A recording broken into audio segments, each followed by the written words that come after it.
자, 그만큼 감기가 흔한 질환이라는 건데 이 미국 역사에서요 가장 유명하고 지독한 감기가 있었습니다. 바로 우주인이 걸린 감기입니다.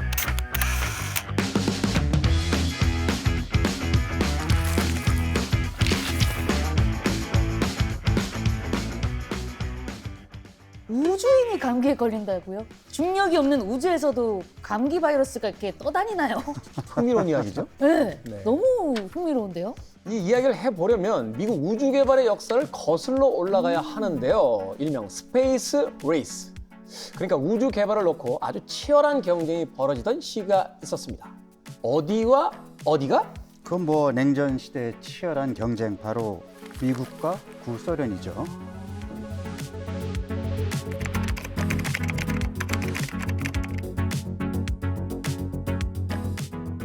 바로 이 냉전 시대라 불렸던 시기에 미국과 소비에트 연방, 지금 이제 러시아가 예전에 연방제였던 소비에트 연방 시절에 문화적, 기술적, 이념적으로 아주 첨예한 대립을 벌였습니다. 그 중요한 부분 중에 하나가 바로 우주 경쟁, 스타워즈였는데요. 이 우주 기술은 군사 분야에 응용됐기 때문에 군비 경쟁과도 비슷했고요. 또 국가의 자존심이 걸린 문제였는데 이 총성 없는 전쟁에서 소비에트 연방이 한 발 앞서가고 있었습니다. You are hearing the actual signals transmitted by the Earth-circling satellite, one of the great scientific feats of the age.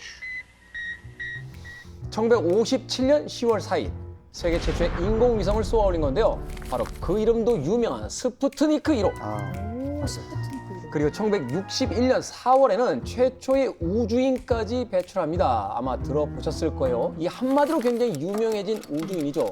지구는 파랗다. 유리 가가린입니다. 아, 유리 가가린. 저 아이들이 읽는 그런 동화 속 위인에서도 유리 가가린을 제가 본 적이 있거든요.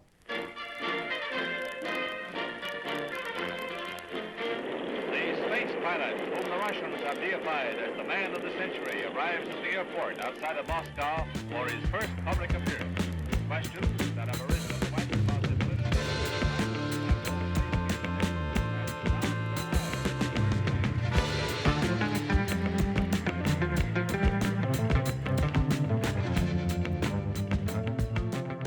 자, 경쟁자가 이렇게 앞서 나가니까 뒤처진 미국 얼마나 속이 탔겠어요. 타죠. 그렇죠. 사실 미국은 늘 1등을 추구하는 나라인데 2등이라니까 아마 자존심도 많이 상했을 거고, 아마 나사를 엄청 압박했을 것 같은데요. 그래서요, 1961년 5월 존 F 케네디가 이렇게 선언합니다. I believe that this nation should commit itself to achieving the goal before this decade is out of landing a man on the moon and returning him safely to the earth. 1960년대가 다 가기 전 유인 우주선을 달에 착륙시키겠어라고. 영어로 한 거죠, 지금? 네, 한국말로 해석이 되시죠? 네. 자, 이 계획에 붙여진 이름이 바로 아폴로 계획입니다. 1969년 7월 20일 닐 암스트롱을 태우고 달에 착륙했던 아폴로 11호의 역사가 이렇게 시작이 된 겁니다.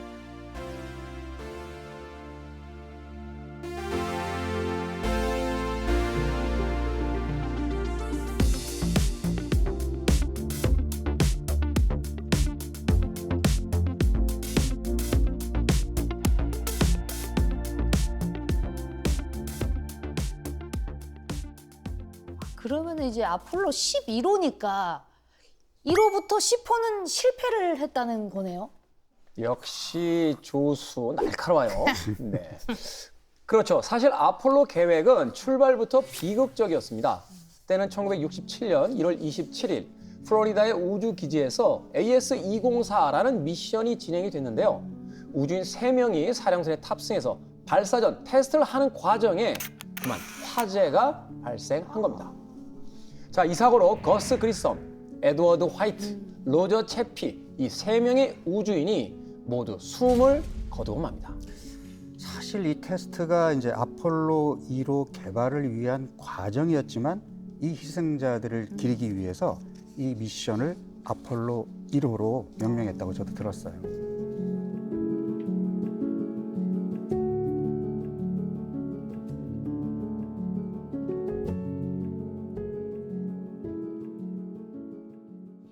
맞습니다. 그것 때문에 당초 계획했던 넘버링이 꼬이면서 아폴로 2호와 3호는 실제로는 진행되지 않은 미션으로 남았고요.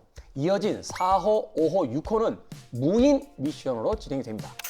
그리고 드디어 1968년 10월에 대망의 아폴로 7호가 발사를 앞두게 됩니다. 아, 그러면 7호는 드디어 이제 우주인이 타고 우주로 이렇게 탁 착륙을 한 건가요?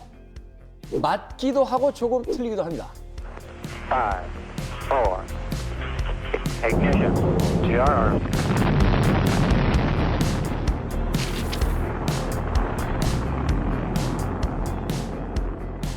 이 비극으로 끝난 아폴로 1호 이후에 처음으로 진행이 된 유인 미션에서 미국이 드디어 성공을 거두게 됩니다. 아폴로 7호가 최초의 유인 달 탐사선이 된 거죠. 아폴로 7호에 탑승한 우주인은 3명이었는데요. 월리 시라 주니어가 조종사, 돈 에이실이 항해사를 맡았고요. 월터 커닝햄은 달 착륙선 조종사였습니다. 근데 제가 왜 절반의 실패이자 절반의 성공이다라고 이야기 드렸냐면 실제로 달 착륙선을 싣고 가지는 않았다라고 해요. 어쨌든 아폴로 7호는 우주에서 꼬박 11일, 10하루를 보내면서 지구를 무려 163바퀴 공전했고요. 안전하게 대서양 바다로 귀환하게 됩니다. 그리고 그 과정에서 몇 가지 최초의 기록을 쓰게 되죠.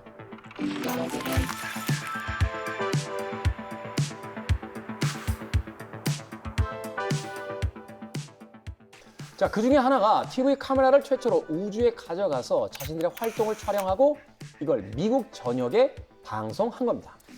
이게 아마 당시에는 굉장히 센세이셔널한 반응을 얻지 않았나 싶은데요. 사실 우리가 우주의 그 무중력 상태가 어떤 건지 그 사람들이 처음으로 두 눈으로 똑똑히 확인할 수 있는 그런 계기가 됐잖아요.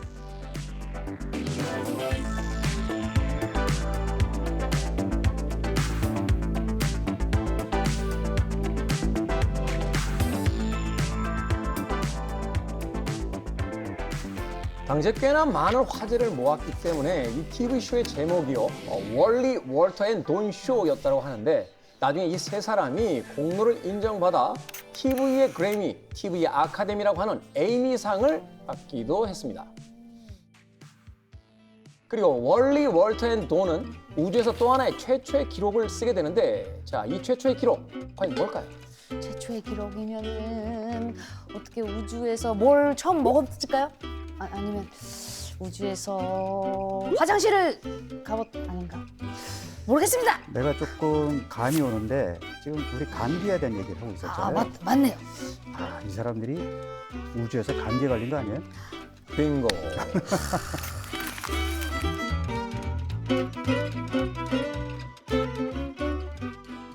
자, 우주선 발사 후 1시간, 이 우주인들, 이 우주 조종사들은 사실은 이제 발사 전에 신체 검사를 받거든요. 근데 그때는 아무 이상이 없다가 신체 검사를 받은 지 6시간이 지났을 때 월리 시라의 목이 간질간질거리기 시작을 합니다. 그리고 점점 코가 막혀오더니 급기야 콧물까지 생겨나죠. 인류 최초로 우주에서 감기에 걸리게 된 거고 우주에 자신의 콧물을 뿌리고 온 최초의 우주 비행사가 됩니다. 자, 이 시라의 감기는 에이실에게 그리고 이어서 커닝햄에게도 옮게 되는데 그럴 수밖에 없는 것이 이 좁은 우주선 안에서 어디 갈 데도 없고요.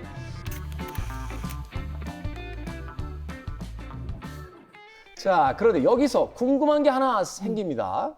무중력 상태에서 감기에 옮을 수 있습니까?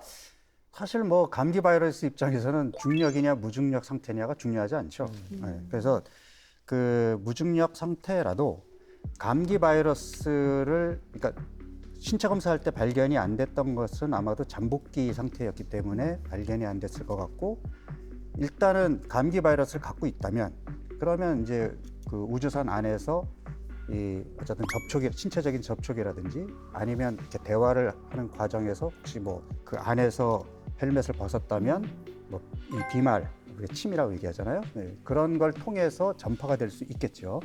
그리고 아무래도 우주인들은 이 지구에 있는 것보다는 건강 상태가 조금 약해질 수밖에 없어요.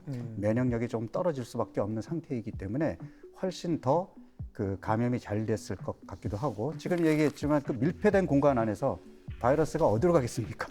옆에 있는 동료에게로 가겠죠. 누가 뽀뽀를 했을까요? 뽀뽀를 하거나 아니면 빨대를 같이 썼거나. 그렇죠. 첫 우주 비행을 축하하면서 자신들끼리 잔을 돌렸을 수도 그렇죠. 있다는 생각을 해보게 됩니다. 우리 여기서 이제 두 가지 사실을 알 수가 있죠.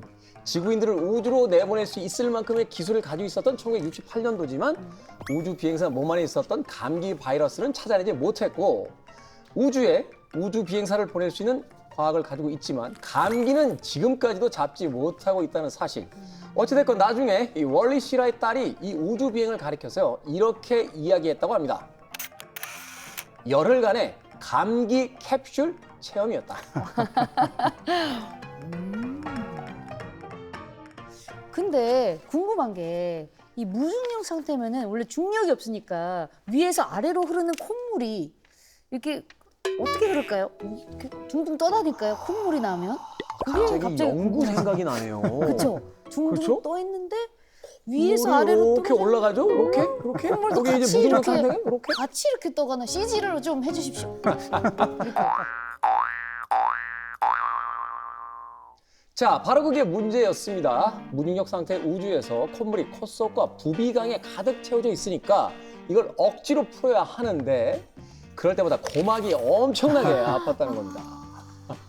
이게 이제 우리 경험해봤을 거예요. 비행기 탈 때 이제 뭐 이렇게 뭔가 이렇게 고막에 뭐가 이렇게 막히는 느낌? 네. 기압이 낮아지거나 그렇죠. 높아지거나 그러니까 하면 우리 몸속의 기압과 바깥의 기압 차이가 있을 때 이제 이 고막이 영향을 받아요. 그리고 이 귀하고 코는 그 유스타키오관이라 그래서 서로 연결이 돼 있어요. 근데 얘가 좁아져 있거나 막히면 이제 통증이 오는 거거든요. 그래서 아마도 코를 억지로 풀었을 때 귀의 통증이 엄청 심하게 오지 않았을까 추측을 해봅니다. 콧뻥을 가지고 갔어야 되는데 그 아이들 콧뻥 해주는 거 내 의지가 아닌 남이 해주면 좀 맞아요. 낫지 않을까요? 그건 가능하겠죠. 이 하는 콧뻥.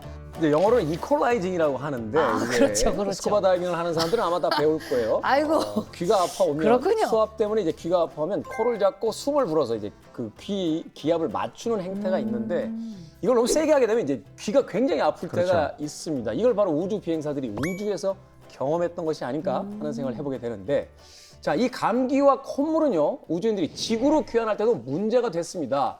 우주에 갈 때 감기약을 챙겨가지 않은 것 같아요. 캡틴이었던 시라가 고막이 터질 것 같으니까 지구에 재진입할 때 착용해야 하는 가압 헬멧을 벗겠다고 해버린 거죠.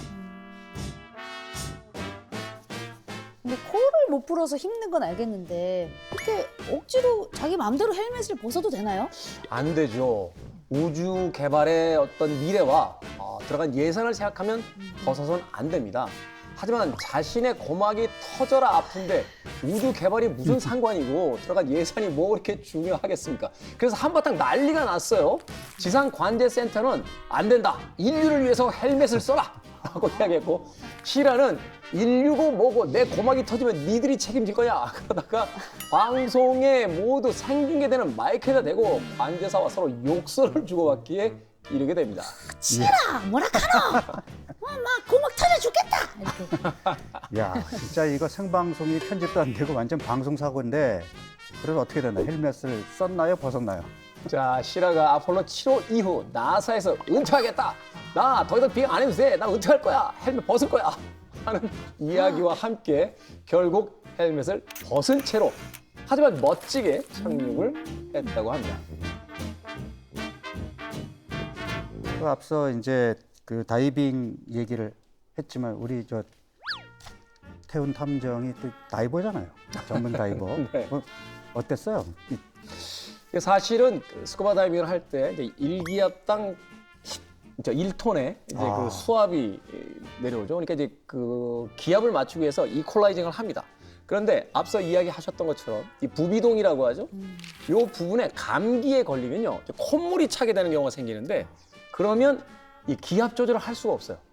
그래서 사실은 감기에 걸리신 분들은 비행기를 타셨을 때도 굉장히 곤혹스러웠던 경험을 아마 하셨을 텐데 바로 그 극단적인 경험을 우주 비행사 시라가 이 무중력 공간인 우주에서 이제 하게 된 겁니다. 실제로 이 무중력 상태에서는 우리 몸속의 체액이 그냥 그 자리에 그대로 있는 거잖아요. 밑으로 내려가지 않고. 그래서 그 우주인들 사이에서 하는 얘기가 puffy face, thin legs. 그러니까 뭐냐면 퍼피라는 게 이제 퉁퉁 붓는 걸 얘기해요. 그러니까 체액들이 밑으로 내려가지 않고 그대로 있으니까 얼굴은 퉁퉁 붓고 그다음에 이제 다리는 붓지 않고 가늘어지는 거죠. 하체 비만인 분들에겐 무중력 경험을 꼭 한번 추천해드립니다. 그 대신 얼굴이 붓는데 괜찮을까요? 뭐 어느 한쪽은 희생을 해야 되지 않을까 얼굴이 붓고 그런 다리가 생각이 있어요. 드는군요.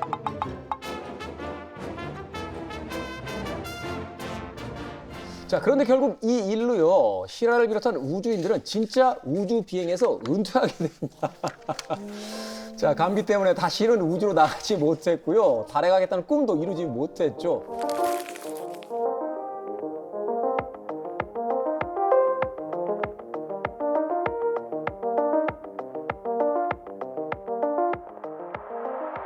대신 훗날 시라 이 우주 비행사는 코막힘 약의 TV 광고에 출연을 하게 됩니다. 우주 선용 헬멧을 쓴 채로 이렇게 묻죠. 이런 차림으로 재채기를 해보신 적 있으십니까? Is it really possible to suffer cold symptoms in space? You bet it is. It happened to me on Apollo 7, and it could happen on the new space shuttles, too. 자, 수억만 불의 제작비가 들어갔던 나사의 우주 실험, 하지만 뜻하지 않았던 감기라는 복병을 만나게 되죠. 최초의 우주 감기 이야기는 여기까지입니다.